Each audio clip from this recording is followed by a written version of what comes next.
हमारे खुद की मतलब जो मेरा भाषा है IS है, वो जाती नहीं है कि लड़की को दिन मार रही थी और लव मैरिज की कहाँ गई वो लड़की। रोटी बोटी का जितने समान हो जाएगा संविधान को लिख के आया और संविधान में सभी को बराबर का दर्जा दिया। उन्होंने समानता दी, किसी के साथ भेदभाव उत्पन्नता जो उन्होंने खत्म करके दिखाया। पहले बड़े 4 देशों पढ़ाई कर रहे थे, वो भाषा ले रहे थे और उन्होंने ये कहा अरे भाई ये नारी सम्मान है ना जो और बड़े अवसर थे उनके साथ जातीय विरोध शुरू से इन लोगों ने किया। जो भी ऑफिसर थे जनरल उन्होंने अपने वचन बता कर अपने खुद को सुसाइड करना था, गोली मार। मेरी अपनी ओपिनियन अपनी सोच है, जो आदमी इतना विरोध कर रहा था पहले उनके गोली मार के फिर अपने आप को गोली मारनी चाहिए ताकि उनको भी पता लगे भाई कौन का बदला कौन है। तो जब तक हम संचित नहीं होंगे, एकदम नहीं आवागे, ऐसे ही है ना खंडित रहे समय आ गया है। हम सब भाई बाबा साहब ने भीमराव अम्बेडकर ने कहा था भाई संघर्ष करो, संगठित रहो, तो ऊपर जितने पार तुम्हारे और कोई लखाने वाली ताकत नहीं। हम अपने आप में खुद भगवान की हूँ, मैं दान हूँ। अगर है तो जाति है तो पशु की है, इंसान की जाति है तो इंसान ही है। हम ये तो जाति, ये जाति नहीं है। ये हमारी SC-BC की मीटिंग है और जो भाई पूर्ण सिंह जी हैं, इनके साथ जो 7 तारीख को इतना बड़ा हादसा हुआ है, हमारे समाज के लिए ये कलंकित है। मैं तो ये कहूँगा अब इसने तो मारना था, जो इसको प्रताड़ना दे रहे थे ना, जो भी ऑफिसर था किसी भी जाति का था, पहले 1-2 मार गए ना, फिर इसने अपने आप को गोली मारनी चाहिए ताकि खून का बदला खून हो जाता और ये पता लग जाता भाई ये भी कुछ कुर्बानी कर सकते हैं। जो हमारे समाज में कहीं भी है, इतने बड़े बड़े ऑफिसरों का हमें सहारा था, जब ये इतने बड़े बड़े ऑफिसरों के साथ टॉर्चर किया जा रहा है तो हमारी क्या आम आदमी की क्या इज्जत है? हमारी बहू बेटियां हैं क्या सुरक्षित हैं? हमारे ऑफिसर कहाँ सुरक्षित है? ये सरकार है जो जाति पाति पाई हुई है। हिंदू धर्म के ऊपर इन्होंने जो ये एजेंडा दे रखा है, ये बहुत ही घिनौना कार्य है। हिंदू भाई एक तरफ से गाना हिंदू मुस्लिम सिख ईसाई आपस में सब भाई भाई, कहाँ आपस में भाई हो गए? हिंदू से मुसलमान को लड़ा रहे हैं, मुसलमान को सरदार से लड़ा रहे हैं, SC को जनरल से लड़ा रहे हैं। कहाँ सुरक्षित है? कोई आदमी है सुरक्षित आज इस देश में? जब से ये सरकार आई है हमें काफी उम्मीद थी अब ये सरकार कुछ न्याय देगी। हमारे दुआ गर्दन के ऊपर पैर रखती आ रही है, खास करके SC-BC है, सुरक्षित नहीं है इस राज्य के अंदर।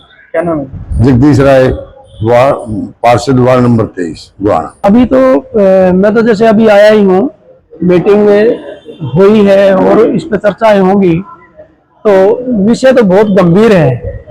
इतना बड़ा विषय है कि पूरे भारत में आज इसकी चर्चा है और ये विषय मतलब ऐसा नहीं लगता कि ऐसे इस बात को छोड़ दिया जाए। बहुत महत्वपूर्ण विषय है और इस महत्वपूर्ण विषय पर जरूर संज्ञान लेना चाहिए सरकार को, क्योंकि जब इस लेवल का ऑफिसर, हाई क्लास सोसाइटी का जब ऑफिसर के साथ ये समस्याएं है तो आम आदमी अपने आप को सुरक्षित कैसे महसूस करेगा? ये बड़ा सोचने का विषय है। और मैं एक बात मानता हूँ कि क्योंकि सदियों से क्या होता है उस बात पे हम नहीं जाना चाहते, लेकिन सबसे बड़ी बात क्या है कि जब से बीजेपी सरकार यहाँ पे आई है, लोगों में एक बहुत बड़ी उम्मीद थी कि भी दलित पिछड़ा वर्ग के साथ हमेशा न्याय होगा इस सरकार में। और जब इस सरकार में चलो वैसे ही इंसिडेंटली कोई घटना घट जाए वो इतनी बड़ी बात नहीं होती, वैसे ही समस्या आ गई कोई और किसी ने सुसाइड कर लिया वो एक अलग विषय है। लेकिन जिसमें अब जब मैंने कल में अखबार में पढ़ा सुना देखा कि इसने तो पूरी सीरीज चलाई है, अपनी कंप्लेंट भी की है, अपने सरकार में भी गया है, कोर्ट में भी गया है, SC-ST कमीशन में भी गया है। फिर कहा है कि SC-ST कमीशन, कहा है कि BC कमीशन, जब इन पे कार्रवाई नहीं होगी और इस लेवल के आदमी के साथ भी जब ये अन्याय होता है, समस्या होती है, मैं ये नहीं कह रहा कि क्या हुआ क्या नहीं हुआ, उस बात में नहीं जाना चाहता, लेकिन मैं एक बात जरूर कहना चाहता हूं कि सरकार से ऐसे भी समाज बहुत ज्यादा उम्मीद रखता है और उस सरकार में भी यदि प्रताड़ना होती है तो बहुत बड़ा चिंता का विषय है। और सरकार को निष्पक्ष इसकी जांच करवानी चाहिए और जो भी दोषी है उसको बख्शना नहीं चाहिए। क्या नाम है? शमशेर सिंह, शमशेर भंडारी, प्रोफेसर हूं मैं गवर्नमेंट कॉलेज में। लेकिन मैं एक बात जरूर कहना चाहता हूं कि सिंपल सी बात है कि हम सोचते हैं कि आम आदमी के साथ क्या घटना घटती है। आम आदमी की जब डीजीपी एजीपी लेवल का आदमी जो है जब उसके साथ इतनी बड़ी समस्या है तो बहुत सी समस्याओं का पता नहीं मिलता लोगों को।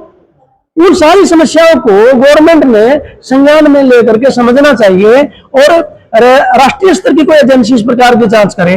और फिर एक बात और भी है, जब SC ST BC कमीशन जो है जिनसे लोग उम्मीद करते हैं कि हमारे साथ कोई एट्रोसिटी होगी वो हमारे लिए कार्रवाई करेंगे, हमारी समस्याओं का समाधान करेंगे, और जब उनके पास जाने के बाद भी जब कोई बात नहीं होती तो फिर हम इन सभी विश्वास उठ जाएगा, तो फिर क्या रहेंगी ये।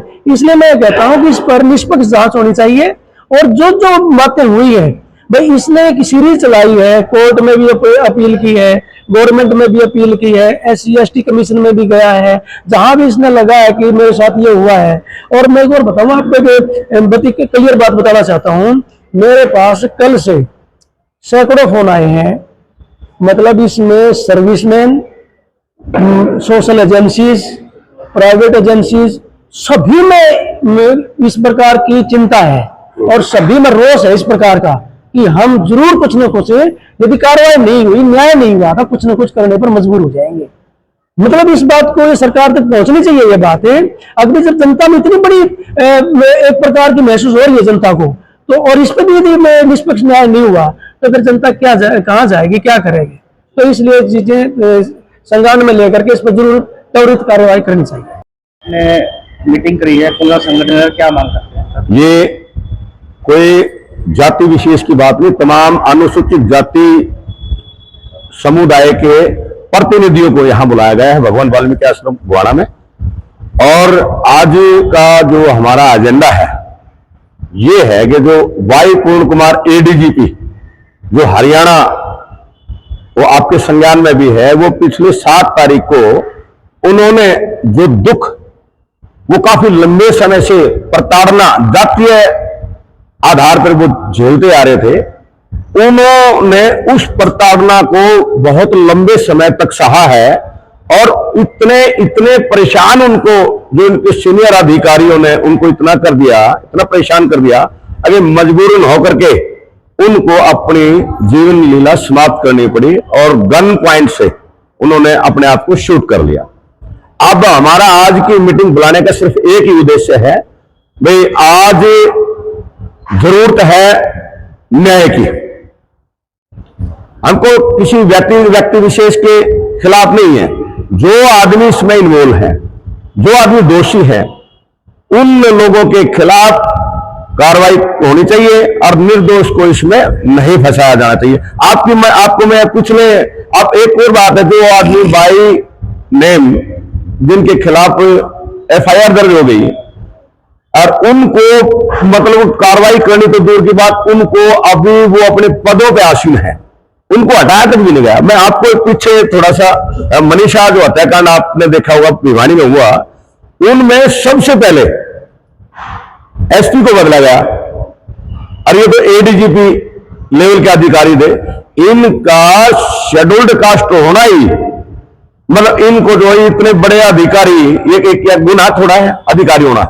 शेड्यूल्ड कास्ट को भी अधिकार है, बैकवर्ड को भी अधिकार है, जनरल के हमारे भाइयों को भी अधिकार है, हर आदमी को जीने का अधिकार है, सम्मान अधिकार है। जो बाबा साहब ने संविधान लिखा है एक किसी जाति विशेष के लिए नहीं लिखा। प्रोफेसर साहब आ जाओ, सबके लिए समान रूप से जीने का अधिकार उन्होंने दिया है। और मैं तो ज्यादा लंबी चर्चा, आप सभी साथी आए हैं, प्रेस के साथी हैं, CID के हमारे साथी हैं, आप सबका यहां पहुंचने पर मैं आप सबका अभिनंदन करता हूं।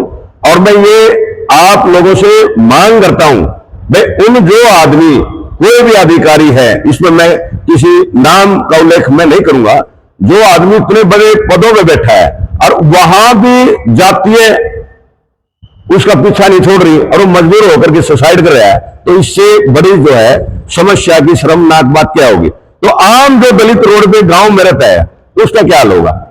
कौन बचाएगा उसको? क्या फैसला लिया गया? आज ये फैसला लिया गया है, अगर उनके खिलाफ कार्रवाई नहीं होती तो समूचा दलित और पिछड़ा वर्ग रोडों पर आने के लिए मजबूर हो जाएगा।